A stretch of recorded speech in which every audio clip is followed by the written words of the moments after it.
we're finally working up an official load. So what I have here, these are Speer 75 grain total metal jackets propelled by IMR Enduron 4166.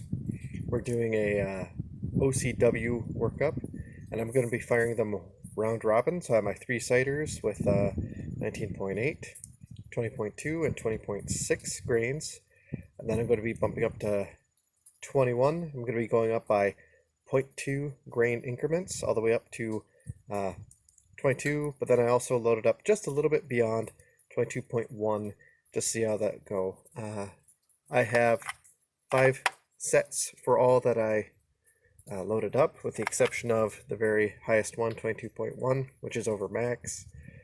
I only loaded up 3 because if the pressure signs are too much, well, I'm going to have to pull them, and I don't like doing that. So, first, I did bring out some other 55 grain bullets propelled by 3031. I'm just going to do some practice shots, and then we'll go from there. Okay, so these are basically my test shots with IMR 3031. 22.2 grains, and the ones I have circled with that little oddball right there, that's with the wolf brass. That's 9 shots, and then we have 8 shots that are just kind of in this seek curve, sort of, kind of.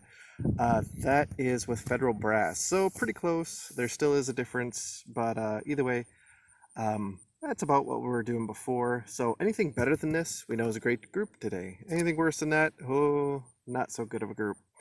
So I'm gonna pin up a new target, and then we're gonna proceed with our proper load workup. So that was just a warm-up. Okay, so here's our sighters, and I have marked off already. Each time after I fired this, I walked out here and I marked them off. So this was our first one. This was 19.8. Then we had 20.2, and then we had 20.6. So 4/10 of a grain increment up, and pretty much same area, even the same area as just my practice shots, the 3031. So that tells us we have a pretty stable barrel that is not prone to any sort of whippiness. At least that's what my interpretation.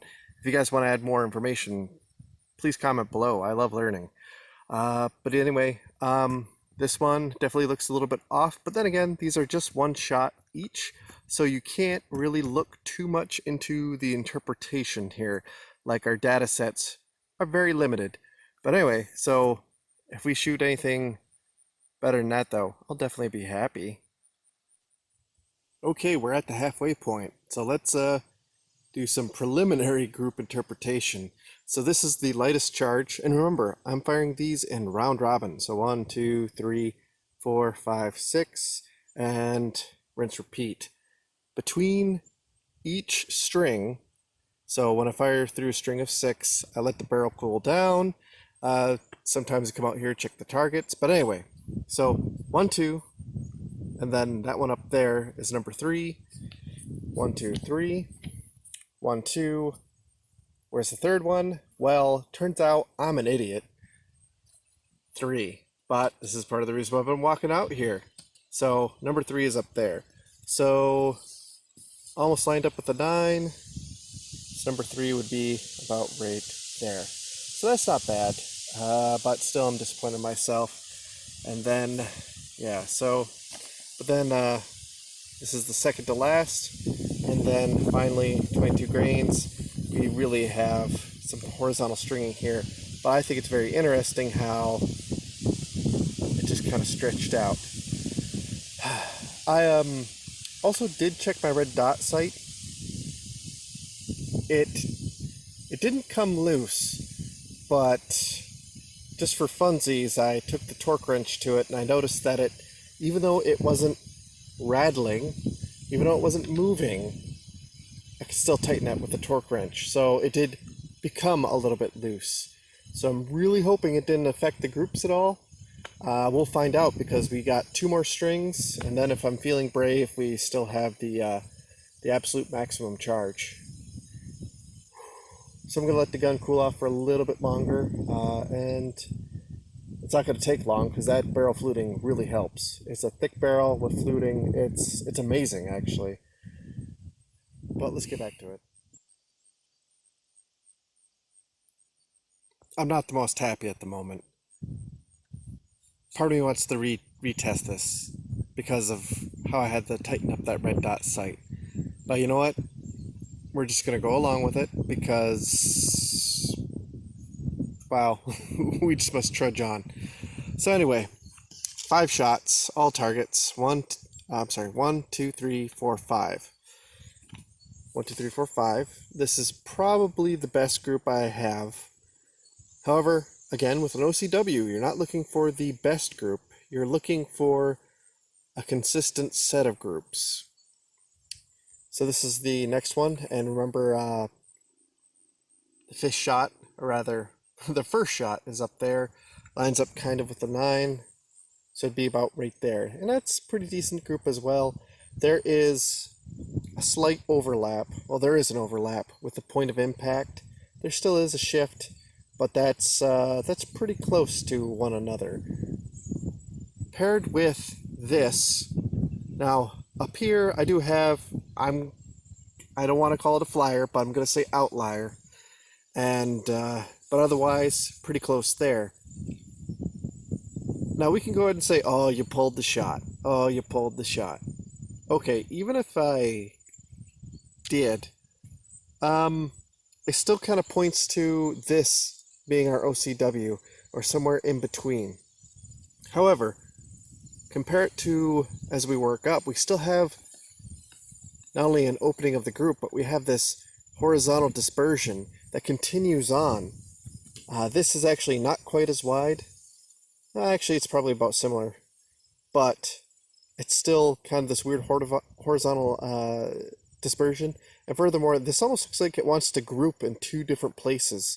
So we're going to take a look at the brass and the primers, and we might fire off those last 3 that we have. We're going to see if maybe we've hit a scatter node. Thing is, though, with this is 22 grains, I loaded up 22.1. I don't think that's enough to clear us.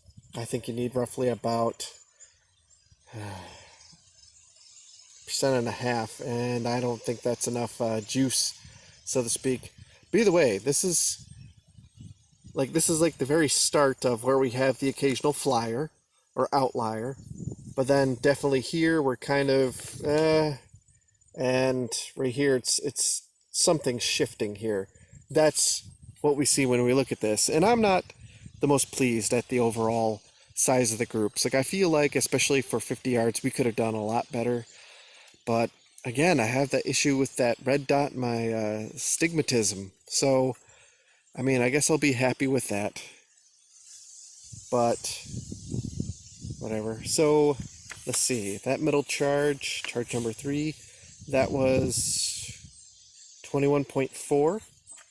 Ain't bad. And we have some other notes, but we have to go back and look at our brass to really see the full picture. So it's really bright out. I know my camera's having issues focusing, so maybe I'll just point it right there. But with our first 2 charges, okay, those are poor examples, but I noticed a correlation. Here we go. Do you see in the center of the screen, if it will focus, where there is a ring of soot? There we go. So in other words, we had gases seeping past the shoulder. Now maybe, so I know this is direct impingement. I'm new to this sort of thing. But the bolt action, I would say the brass didn't form enough, or it wasn't high enough pressure to quite seal everything. And I consistently see those rings on the first 2 shots. However, at the highest, I mean, not only do I not see, like, that looks pretty clean, eh? Yeah, I can tell I'm pretty close to the Canadian border. I mean, it's not that it's too dirty. I can definitely wipe it off, and there you go. 4166 is actually a very clean burning powder. I like it a lot. But when we get up to these highest two charges, and yeah, for the first couple strings, I did chase down the brass. But anyway, as we got on, I was able to discern which ones were which by the amount of primer cratering.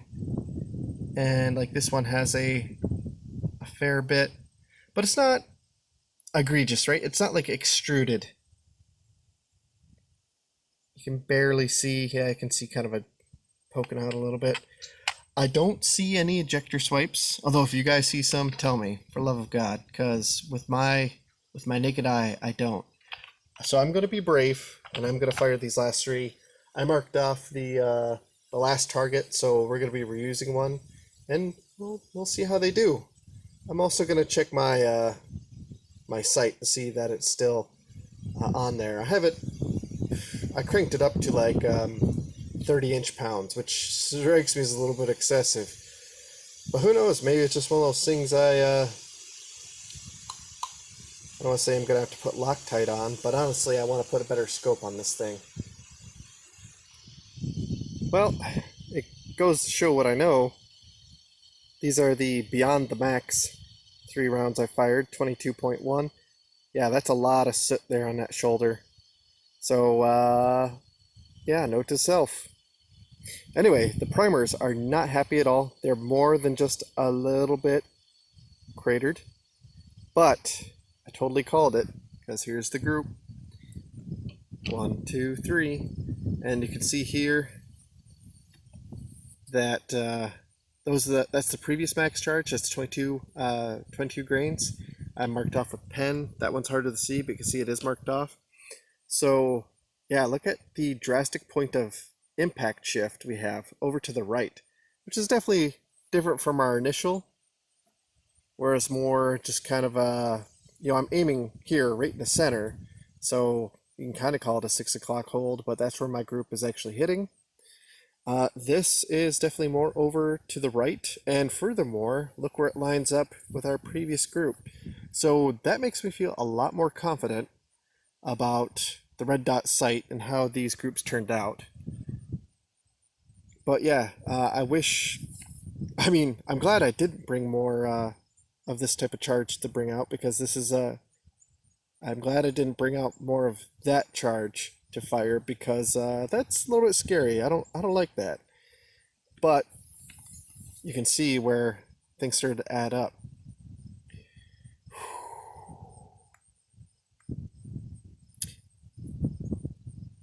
This is, as nice as it is to see this, it's also very disappointing, because the most accurate group of today, even though it's only a 3-shot group, is also the one that's over max.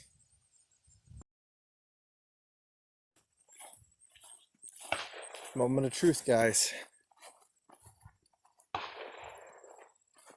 I know that one went a little bit high, and yep. So we have 10 shots to count. Give me 1 second. Get out a pen. Okay, so we have 1, 2, 3, 4, 5, 6, 7, 8, 9, and 10. So yeah, when I look through the red dot, basically it covers up this black circle. So it kind of makes it easier to aim, but on the flip side, it doesn't. I don't know how to explain it better than that, but especially with that astigmatism that I explained, how that red dot sometimes looks more like an oblong teardrop to me. It's makes things interesting. But I saw, as soon as I pressed the trigger, I could see this lower part of that circle, so I knew that one went high, and I totally called it. So that's me, and so I'm okay with calling this one as well. But even then, when you take this into account, come on, that is actually not too much bigger from our other group at 50 yards, even when we were firing before, when the red dot was loose. I'm such a dummy. So I just wanted to kind of showcase that just because you're getting like a 1.5-inch group at 50 yards doesn't mean you're going to get a 3-inch group at 100 yards. Well, called flyers withstanding. Woohoo! First 3 shots with the 75 grain Speer TMJ. That's 5 shots with different brass, which is still acceptable if you ask me. However, let me stand out here in the sun. Those don't look, the most flat I've ever seen. But then again, I'm still getting used to small rifle stuff. But notice the slight cratering. Come on, focus. And only that, it's very shallow with the strike marks. So that's and also some ejector swipes. There we go, kind of focusing.